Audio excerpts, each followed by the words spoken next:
Est-ce qu'un système d'alarme et de vidéosurveillance est vraiment nécessaire lorsqu'on a un défenseur actif de son foyer? Nous allons rencontrer Aurélien de ICF Protection qui va nous expliquer tout ce qu'il y a à savoir sur la sécurité passive. C'est un acteur majeur de la sécurité. Les brouilleurs d'ondes, ça pose problème. Pour les particuliers, c'est aujourd'hui des caméras thermiques. On a les lumières qui se mettent en route, comme si c'était un projecteur. Quelqu'un qui est très motivé rentrera. Gros changement, c'est quoi? Est-ce que tu as de l'IA, du drone?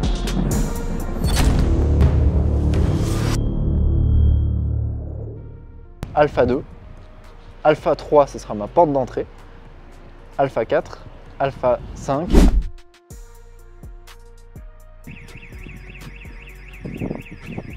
Positionner un détecteur, et ce détecteur il va être dans la terre, et à partir du moment où c'est qu'il ressent une impulsion, diamètre 40 mètres à peu près, et oui. Il va faire remonter l'information. 40 mètres? Oui.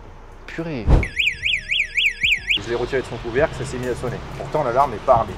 Pourquoi? Parce qu'un détecteur d'alarme doit être autoprotégé 24 heures sur 24. Alors, donc là on est dans le nord de l'Ardèche. Tu es un acteur majeur de la sécurité au niveau local. Tu es le responsable de sécurité passive de tout ce qui est système de caméras et d'alarmes du Safari de Peaugres. Entre autres. Voilà, entre autres, qui est quand même un parc animalier de dimension nationale, voire même internationale, puisque le Safari est quand même archi reconnu. En plus, il y a des contraintes particulières, puisqu'il y a les animaux, Tout à fait. les visiteurs, c'est grand en termes d'hectares, il y a des indésirables qui peuvent se présenter. Et du coup, est-ce que tu peux nous en dire un peu plus sur toi et ta carrière et ce que tu fais? Donc ICF Protection a été créé en 2014. J'ai réussi à trouver des solutions pour les particuliers et les professionnels sur de la sécurité, alarme, vidéosurveillance et à leur donner satisfaction parce que les produits aujourd'hui nous permettent de faire de la détection avant intrusion. On a pas mal de produits qui sont fiables. Aujourd'hui en radio, donc la radio nous permet de couvrir pas mal de particuliers qui ne veulent pas nécessairement faire des gros travaux, tirer des fils, etc. etc. Donc on arrive à combler leurs attentes grâce au système radio et les systèmes aussi hybrides, donc radio et filaire. D'accord, donc en gros, principalement tu travailles avec deux systèmes, en tout cas ce que tu installes en majorité, ça va être des alarmes en gros qui communiquent entre elles et avec le particulier via radio ou alors via filaire. Tout à fait. Une fois la détection effectuée. Alors, c'est pas totalement ça. En fait, aujourd'hui, on a deux protocoles. On a le protocole filaire qui est un câble qui va être branché de l'alarme au détecteur. Et on a la communication radio, comme une télécommande pour ouvrir son portail, par exemple. Ça va communiquer en radio. On a une portée radio qui, aujourd'hui, est à peu près de l'ordre d'un peu plus de 1000 mètres en champ libre. Même une grande propriété Même une grande propriété avec des répéteurs, parce qu'on a les éléments radio. Et on a aussi des répéteurs si jamais la portée n'est pas assez longue. C'est quoi les avantages et les inconvénients de chacun de deux systèmes? Alors, le désavantage d'un système radio, c'est pour ma part le remplacement des piles qui s'effectue à peu près tous les 4-5 ans. Et c'est du coup une maintenance qui va être un peu plus soutenue. Alors le ticket d'entrée sera beaucoup moins onéreux que si jamais on mettait une alarme filaire en place. C'est donc pour ça que l'alarme radio c'est bien. Mais le problème, c'est vrai que c'est un peu l'entretien, tous les 4-5 ans à faire, remplacer toutes les piles. Mais aujourd'hui, sur votre application au niveau de l'alarme radio, vous savez exactement où c'est que vous en êtes avec le pourcentage restant, etc. etc. Donc voilà.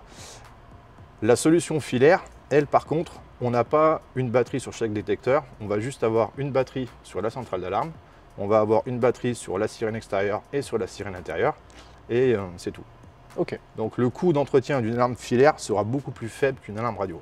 Et dans le secteur du coup de l'alarme, les gros changements c'est quoi? Est-ce que tu as de l'IA, du drone? C'est quoi les espèces d'ouvertures sur le futur qu'il y a dans ce secteur-là? Qu'est-ce qui marche aussi maintenant d'ailleurs? Ben, pour ma part, l'IA a fait une belle avancée technologique, notamment sur la détection via les caméras sur la partie extérieure. Admettons qu'il y a encore une dizaine d'années de ça en arrière, on faisait de la détection de mouvement, mais on était sur du travail de pixels et c'était pas super top. On avait de la détection avec, je sais pas moi, un oiseau, un papillon qui passait devant la caméra et là ça mettait forcément une détection de mouvement. Aujourd'hui, l'IA apporte un réel intérêt sur la détection parce qu'elle va être capable de classifier tout ce qui ne nous intéresse pas. Et nous, ce qui nous intéresse sur la caméra thermique ou la caméra lambda, associée avec de l'IA, c'est qu'elle va dire ça je le veux pas, par contre ça c'est un humain, ça c'est une voiture, ça m'intéresse, donc là je fais remonter la notification. D'accord. Ouais, ça évite en fait d'être bombardé. assailli de notifs parce qu'il a détecté un rat ou je sais pas Tout quoi. à fait. Et dans les demandes un petit peu des gens, vu comment dire, l'évolution de la situation dans le pays, etc., est-ce que tu vois des changements? Il y a un véritable fléau. Je veux dire, les gens aujourd'hui, ils partent de chez eux, ils ne sont pas forcément sereins. C'est pour ça qu'ils m'appellent. Et très souvent, d'ailleurs, ils m'appellent juste un tout petit peu avant de partir en vacances pour se sécuriser, pour se sentir bien. Parce qu'effectivement, les gens ont peur aujourd'hui de laisser leur maison sans sécurité. Et le fait d'installer un système d'alarme, et ne serait-ce qu'un système d'alarme déjà, ça leur permet, eux, de se sentir un peu plus en sécurité, de savoir que dans leur maison, je ne dis pas que les gens ne pourront pas rentrer, mais notamment, on fera en sorte de faire de la détection sur intrusion. À partir du moment où c'est que les gens sont encore à l'extérieur, avec par exemple des détecteurs d'ouverture et de choc qu'on va poser sur chaque fenêtre.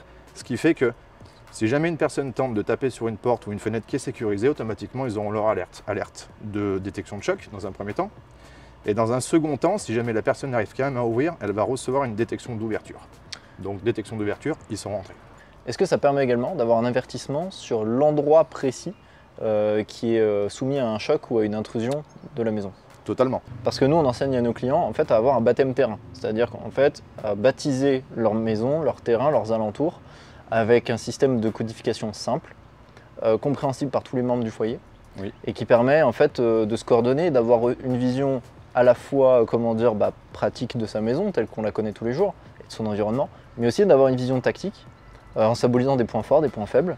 Et du coup, ça permettrait de calquer, d'intégrer ce baptême terrain dans un système d'alarme. C'est-à-dire, on saurait qu'en façade alpha, tel ouvrant, c'est celui-ci qui est choqué. Hop, donc c'est juste pour quand on aborde le baptême terrain, si ici, à titre d'exemple, j'estime que c'est ma façade d'entrée principale, ce sera alors ma façade alpha. Et pour les autres façades, je tourne dans le sens des aiguilles d'une montre pour ajouter mes Bravo, Charlie, Delta. Il peut y en avoir d'autres, mais globalement, ce sera plutôt comme ça. Et ici, en partant de gauche à droite, une fois que je passe à ma façade, j'aurai alpha 1, alpha 2, alpha 3, ce sera ma porte d'entrée, alpha 4, alpha 5, alpha 6. Et en haut, alpha 101, 102, 103. Et si j'avais un deuxième étage, j'aurais 201, 202, 203. Et ainsi de suite. Le besoin spécifique d'une personne qui détient des armes à feu et qui souhaite s'équiper en sécurité passive. Donc sécurité passive, je le rappelle, c'est tous les moyens de sécurité qui peuvent agir indépendamment de votre propre action à vous. Ça va du mur jusqu'à un système d'alarme. Et à l'inverse, la sécurité active, c'est celle qui dépend de vous, de vous-même, de vos gestes, de ce que vous allez faire, de ce que vous savez faire, de ce pourquoi vous êtes formé. Et c'est aussi un peu d'ailleurs le motif de notre venue, puisque autant on est des spécialistes de la sécurité active, autant on connaît peu ou mal la sécurité passive. Et l'idée, ça va être de déterminer qu'est-ce qui, dans la sécurité passive, pourrait être complémentaire avec quelqu'un qui détient des armes à feu et qui se serait un petit peu préparé. Donc nous, l'intérêt pour quelqu'un qui s'est un petit peu préparé, ça va être d'avoir le maximum de temps, de secondes disponibles pour mettre en œuvre les schémas de réaction qu'il a préparés pour lui, pour sa famille. Et donc finalement d'avoir une alerte le plus en avance possible, mais également la plus fiable, puisque faire réveiller la femme, les enfants, tout le monde aller dans une pièce, éventuellement sortir ses armes à feu, tout ça, si c'est pour un chat qui passe, c'est pas une vie. Donc qu'est-ce qui existe effectivement de pertinent pour arriver à ce but-là? Alors, détection de choc, effectivement, sur les portes et sur les fenêtres. Après, on va aussi avoir la détection de mouvement extérieur, qui est aujourd'hui très fiable. Détectant de mouvement extérieur, donc avec une portée de 15 mètres et un angle de 90 degrés de détection. Et après, on va aussi avoir ce qu'on appelle du détecteur barrière, léchage de façade. À partir du moment où c'est qu'il y a une personne qui va vouloir s'approcher physiquement de la façade de la maison, là, automatiquement, ça va générer une alerte. Alors, soit on va générer une alerte forcément sonore, ou alors on peut aussi générer une alerte silencieuse. Et au-delà du fait de générer une alerte silencieuse, on peut aussi, avec le système d'alarme, créer des scénarios. C'est-à-dire qu'on peut éventuellement faire de l'éclairage de lampes, etc. etc., etc. Et pour finir, je pense que l'ultime matériel qu'il faut mettre en place chez soi pour être sécurisé convenablement au-delà de l'alarme, mais pour moi c'est toujours un complément, on installe toujours un système d'alarme et après on installe un système de vidéosurveillance, c'est effectivement la vidéosurveillance. Pourquoi? Parce qu'on va être capable avec un système de vidéosurveillance d'aller chercher beaucoup plus loin l'événement qu'avec un système d'alarme classique. Ok. C'est aujourd'hui un avantage qui est vraiment essentiel pour se protéger parce que ça nous laisse vraiment du temps pour pouvoir se préparer. Ouais. On peut associer avec la caméra éventuellement un message sonore, vous êtes sur une zone protégée, veuillez quitter les lieux. On peut lui enclencher éventuellement des phares qui va lui faire comprendre qu'il a bien été détecté. Voilà, donc en fait on a la possibilité de faire plein de choses avec les alarmes, c'est ça qui est intéressant et la vidéosurveillance pareil. Et aujourd'hui on associe les deux et avec les deux systèmes on arrive à faire des choses qui sont vraiment très sympathiques. Est-ce qu'il y a un enregistrement de à telle minute ou à telle seconde après que cette personne se soit présentée, elle a entendu un signal disant qu'elle était sur une propriété privée, qu'il fallait qu'elle parte, que les forces de l'ordre étaient prévenues, et ainsi de suite, de sorte à ce que plus tard, légalement, on puisse utiliser les archives de ce système d'alarme pour justifier son action. Tout à fait. En règle générale, je mets toujours des disques durs conséquents sur les systèmes. Un disque dur va dépendre du nombre de caméras qu'on installe. Une caméra, deux caméras, trois caméras, 8, 16, peu importe. L'idée, c'est qu'effectivement, on a un enregistrement continu de ce qui se passe. Donc, admettons qu'on ait 4 caméras autour de la maison, on va voir continuellement ce qui se passe en enregistrement. Et par contre, sur détection de mouvement, du coup, de type humain ou véhicule, on va avoir un petit slide sur notre barre de 24 heures, où c'est que là, il y a eu une détection. Donc, on n'a aussi plus besoin d'aller chercher les événements pendant 2 heures avec son ordinateur. Et donc on pourra attester qu'à tel timecode, la personne a été mise en garde. Tout à fait. D'accord, mais ça c'est assez fantastique parce que nous, toujours dans ce qu'on apprend à nos clients, quelque chose de très important, c'est les sommations. Puisqu'on va chercher à repousser le plus possible la nécessité de devoir faire feu, puisque c'est à la fois un ordre légal, et donc pour attester du fait qu'on n'avait pas d'autre choix, un très bon moyen, c'est de pouvoir prouver qu'on a fait des injonctions, qu'on a fait des sommations, qu'on a dit à la personne attention, je suis armé, n'entrez pas, il va se passer ça, j'ai prévenu les forces de l'ordre, etc. Et bien avec le stress, quelqu'un qui se serait peu voire pas préparé, cette personne pourrait oublier de le faire ou de le dire, ou même oublier de laisser son téléphone tourner avec les forces de l'ordre pour que ce soit enregistré. Et dans ce cas-là, ça pourrait être un excellent moyen de secours pour automatiser ces sommations et qu'on n'ait pas à y penser à le faire soi-même. De toute façon, on le dit toujours, se sentir serein tous les jours, ça n'a pas de prix et ça vient uniquement de la préparation qu'on a mis, de la préparation qu'on a mis dans notre capacité à faire face à des événements anormaux. Et ça prend en compte aussi bien la préparation sur soi-même que la préparation matérielle. La préparation sur soi-même, ça c'est Damoclès qui le promulgue. Aujourd'hui, malheureusement, on a beau avoir un grillage, un mur, si la personne a envie de rentrer, elle rentrera. Quelqu'un qui est très très motivé rentrera. Malgré tout, on ne peut pas l'empêcher. C'est ça, on n'empêchera jamais, même un bunker. Malgré tout, plus on met en place des systèmes, plus on met en place des choses à l'avance, plus on va dissuader les moins motivés. Et si à la fin on se retrouve qu'avec le 0,1% de psychopathes qui sont prêts à tout, et ben c'est bien mieux que de devoir gérer tous les autres. Ça on est bien d'accord. Voilà. Mais notre but c'est vraiment de prévenir avant de guérir. Effectivement, et ben c'est aussi un peu la doctrine chez nous.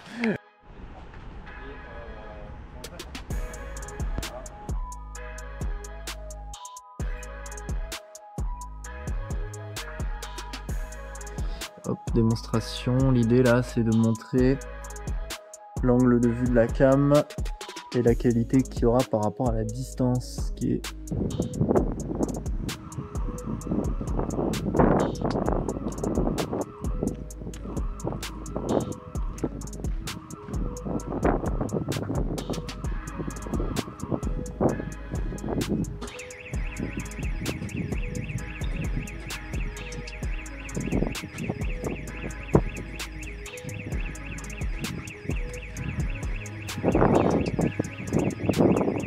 Donc, vu les besoins qu'on a un peu évoqués juste avant pour le détenteur d'armes, par quoi il faut commencer dans un ordre logique d'installation et au fur et à mesure, présente-nous un peu le matos. Quand on arrive chez un client, on fait en sorte de sécuriser toutes les ouvertures qui sont, pour ma part, accessibles à main nue. Pareil, ne laissez pas traîner dans les environs de votre maison ou immédiatement dès qu'on est rentré, des outils qui pourraient servir d'armes ou des fractions, ou les deux. Et donc on va placer ces fameux détecteurs d'ouverture qui sont là pour le coup en radio. Donc le détecteur d'ouverture, il va avoir la fonction de détection de choc quand il va ressentir une vibration sur une porte ou sur une fenêtre. On le fixe comment? Ça colle? Alors, on va le fixer tout simplement sur une porte, on va venir le fixer avec 2 vis. Alors là vous avez vu en direct ce qui se passe. Le détecteur d'ouverture, en fait, je l'ai enlevé de son couvercle et à partir du moment où je l'ai retiré de son couvercle, ça s'est mis à sonner. Pourtant l'alarme n'est pas armée. Pourquoi? Parce qu'un détecteur d'alarme doit être autoprotégé 24 h sur 24. Parce que pour X raisons, une personne rentre dans la maison, je sais pas moi, des gens par exemple qui viennent vous démarcher, vous serez tenté de les laisser rentrer. À partir du moment où c'est qu'il a vu le détecteur, il se dit tiens je vais peut-être passer par là ce soir. Il enlève le détecteur, s'il n'y a rien qui sonne, du coup c'est pas réellement une alarme. Donc un détecteur d'ouverture, de mouvement, tout ce qui est associé à un système d'alarme est autoprotégé. Et donc tu nous as montré à peu près comment ça se fixe. Donc on peut les baptiser ces détecteurs. Donc si par exemple c'est ma porte d'entrée, ben, pour nous ce sera alpha 1. Par exemple concernant moi, pour la porte du bureau, j'ai mis détecteur porte parce que de toute façon j'ai qu'une seule entrée. Donc à partir du moment où c'est qu'il y a une intrusion, je sais que c'est le détecteur porte. Voilà. Ok. Et le test qu'on a fait aujourd'hui, c'est avec le détecteur alpha 1, Ouais. comme vous le nommez. Celui-ci, bah, par exemple, si jamais quelqu'un tente, quand l'alarme est mise en route, d'ouvrir la porte, de créer un choc sur la porte, ça se mettra à sonner.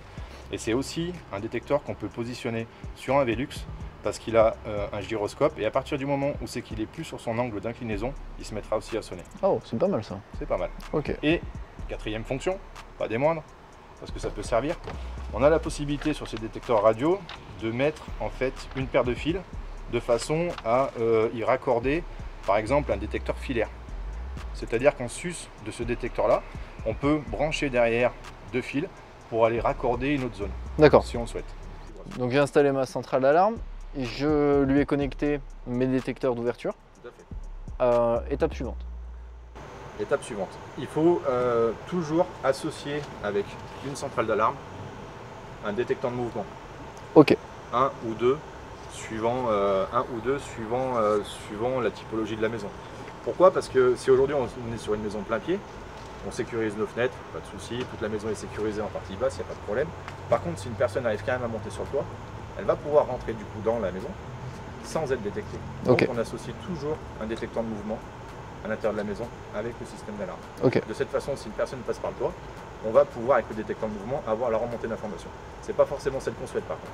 Voilà. Mais au moins lui, il est là pour pallier à une éventualité où quelqu'un passerait par le toit. Ou D'accord. aurait trouvé éventuellement une issue qu'on n'aurait pas protégée. D'accord. Voilà. Un détecteur de mouvement, il a toujours une hauteur préconisée pour l'installation. Alors là, pour le coup, c'est un détecteur filaire. En règle générale, je les positionne toujours entre 2 mètres et 2 mètres 50. Et bien entendu, on associe avec notre système d'alarme des sirènes, intérieures, extérieures, de façon à prévenir l'intrus qu'il a été pris voilà, en train de taper sur une porte ou sur une fenêtre. Ça, c'est vraiment voilà. Une sirène intérieure, il en faut une sirène extérieure, il en faut une. Pourquoi? Parce que ça génère du bruit. Donc à l'extérieur, ça peut prévenir éventuellement les voisins, ça fait fuir. Et à l'intérieur, surtout, le but, c'est que voilà, ça le dérange. Ouais. Maintenant, pour les besoins spécifiques d'un détenteur d'armes, il faudrait que la sirène intérieure soit réglée de façon à ce qu'on entende malgré tout une voix qui ferait des injonctions ou permettre aussi la communication au sein des membres du foyer. Ou alors intégrer dans la sirène des avertissements demandant de partir et informant que les services de secours sont prévenus ou que le propriétaire est détenteur d'une arme. Alors, je suis assez d'accord. Aujourd'hui, on va pouvoir éventuellement générer un son plus ou moins fort, parce qu'on a une possibilité avec l'alarme radio de générer 3 niveaux de son, faible, moyen et très fort. Donc ça, on peut le gérer effectivement. Par contre, on ne peut pas gérer plusieurs modes sonores. On peut, soit c'est en mode faible et dans ce cas-là, ça reste en mode faible, ou alors c'est fort. Par contre, on peut, le cas échéant, ça sera plutôt avec une alarme filaire. On a des sirènes qui aujourd'hui nous permettent d'associer du son. Ok. Voilà, c'est pas C'est pas ce que j'installe le plus souvent, mais effectivement, on a la possibilité d'associer, notamment en filaire, des sirènes qui ont la capacité d'avoir des enregistrements vocaux. Ok. Voilà. Comment dire, les brouilleurs d'ondes, est-ce que ça pose problème pour ce type de matériel? Ça pose problème suivant comment vous avez configuré votre système d'alarme. Pourquoi? Parce que si c'est mal configuré, vous allez pouvoir éventuellement, comme on peut le voir sur YouTube et compagnie, on a des systèmes d'alarme lambda aujourd'hui qui sont distribués par des grandes marques et qui, à partir du moment sont brouillés, et ben, vous allez pouvoir ouvrir la porte et là, il ne se passera rien. Et c'est là où c'est que c'est compliqué, parce que du coup, si vous installez un système d'alarme, mais que quand il y a un brouilleur d'onde à proximité, l'alarme ne vous prévient pas, finalement, ça ne sert pas à grand chose. Ouais. D'où l'intérêt du filaire, Ouais. clairement. Mais aujourd'hui, avec des systèmes comme celle que je vous montre à l'instant T, elle a cette faculté à pouvoir répondre justement à ces brouillages de protocole et vous allez recevoir une notification brouillage de fréquence. Ça, c'est intéressant. Oui, bien sûr. Ok. Ça a quand même été pensé. J'ai installé ma centrale, mes détecteurs. J'ai installé mon détecteur de mouvement, effectivement. Intérieur, extérieur. Intérieur, extérieur, si on le souhaite. Maintenant, je vais arriver du coup sur la vidéo. C'est ça la suite logique? Maintenant, oui, effectivement, la suite logique. Alors, soit on continue un peu à parler des détecteurs de mouvement extérieur, soit effectivement, la suite logique, c'est la vidéosurveillance. Pourquoi? Parce que le système d'alarme, du coup, en admettant qu'on n'ait pas de périphérie extérieure avec l'alarme, mais qu'on n'ait que des détecteurs de choc et d'ouverture, si effectivement on a un choc sur une porte et que les volets sont fermés, effectivement il aura cassé un volet. Alors c'est toujours désagréable, mais ce que je dis toujours à mes clients, je ne cherche pas forcément à protéger l'extérieur, je protège votre intimité. Bah oui. Et alors du coup, au niveau de ce que tu présentes ici, quel type de niveau soit de résolution, soit de qualité de captage, soit comment dire aussi de mode de captage. Donc moi j'ai vu, tu m'as présenté juste avant des caméras thermiques. Qu'est-ce que tu as ici? Alors là ici on a des caméras qu'on appelle des caméras TIOC qui vont nous permettre dans un premier temps déjà de faire son boulot, hein, c'est-à-dire de filmer ce qui se passe. Et à partir du moment où c'est qu'on va avoir une détection humain ou véhicule, ici vous avez un petit flash bleu et rouge qui va se mettre en route. Ouais. Et là, le soir, à partir du moment où c'est que vous avez une détection, vous avez les deux lumières infrarouges qui sont ici, qu'on ne voit pas forcément. Mais à partir du moment où c'est que vous avez la détection humain ou véhicule, vous allez aussi avoir deux LED blanches qui vont se mettre en route. Et ça, c'est très bien parce que du coup, ça va vous permettre de voir la personne de quelle couleur elle est habillée, si elle a un suite rouge, un suite bleu, etc., etc. Et donc là, on va être avec les lumières blanches, on va être vraiment capable de voir la personne distinctement à partir du moment où c'est qu'elle n'est pas cagoulée, quoi. Oui, ok. Voilà. Donc dans la nuit, il ne se passe rien, elle est ainsi. On a juste les deux petits IR qu'on voit. Et à partir du moment où c'est qu'il y a une personne qui approche, on a les lumières qui se mettent en route comme si c'était un projecteur. Et nos deux lumières avertisseurs là. Et dessous, on a aussi la sirène éventuellement, ou encore une fois l'association d'un message vocal du style vous êtes encore une fois sur une zone protégée, veuillez quitter les lieux. Ok. Voilà. Et pardon. Non, vas-y. Et ça retransmet en direct quand ça détecte quelque chose sur le téléphone. Exactement. La chose qui est vraiment importante du coup en termes d'évolution pour le particulier, c'est aujourd'hui les caméras thermiques. Parce que elles, contrairement à celle-ci, là on va être sur une portée de détection fiable, pour ma part, 20-30 mètres. Même si on vous dira peut-être plus, moi c'est ce que je vois, c'est qu'aujourd'hui on est à peu près sur du 20-30 mètres. Par contre la caméra thermique aujourd'hui, on a plusieurs avantages. C'est que à partir du moment où c'est qu'elle est associée avec un capteur classique visuel, là on va pouvoir faire une détection 20-30 mètres. Par contre avec le capteur thermique, on va être capable de faire la détection beaucoup plus loin. En admettant qu'on ait une maison avec un champ qui soit très ouvert, 50, 60, 100 mètres, 200 mètres, on va être capable de faire une remontée d'informations thermique.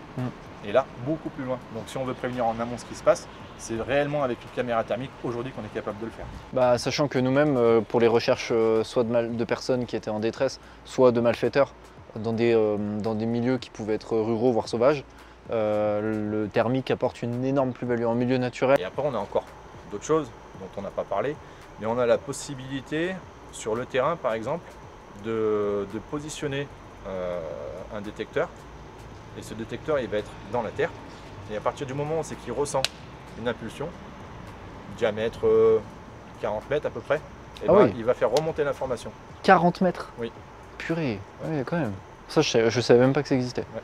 Bah, c'est super intéressant. Ça existe, ouais. Bah, ça, pour le coup, ouais, le gars qui détient une arme, qui s'est un peu préparé et qui a besoin d'être prévenu à l'avance, il sait que ça marche sur son terrain.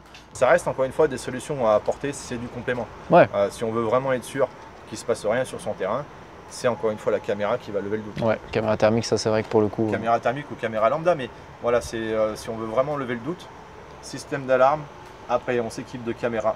Toujours pareil, c'est système d'alarme en premier, et après on équipe la maison de vidéosurveillance Ok, pour lever le doute. super intéressant. Bon, conclusion de notre journée. Ce qu'on peut retenir, c'est qu'un système d'alarme ou de vidéosurveillance est complémentaire. Il va vous permettre de déceler les menaces en amont et de pouvoir avoir plus de temps pour réagir. Ce n'est pas quelque chose qui va vous exempter d'une défense active. En effet, quiconque veut rentrer chez vous y parviendra. Mais c'est un système qui vous permet de gagner du temps. Le temps est quelque chose de précieux dans ce genre de situation, et l'alarme et les détecteurs vont vous permettre de gagner un peu plus de ce temps qui vous sera si précieux à ce moment-là. Si le milieu de la défense personnelle et de votre protection familiale vous intéresse, abonnez-vous maintenant à notre chaîne YouTube et écrivez-nous en commentaire les autres experts que vous aimeriez qu'on rencontre ou les sujets que vous voudriez qu'on aborde.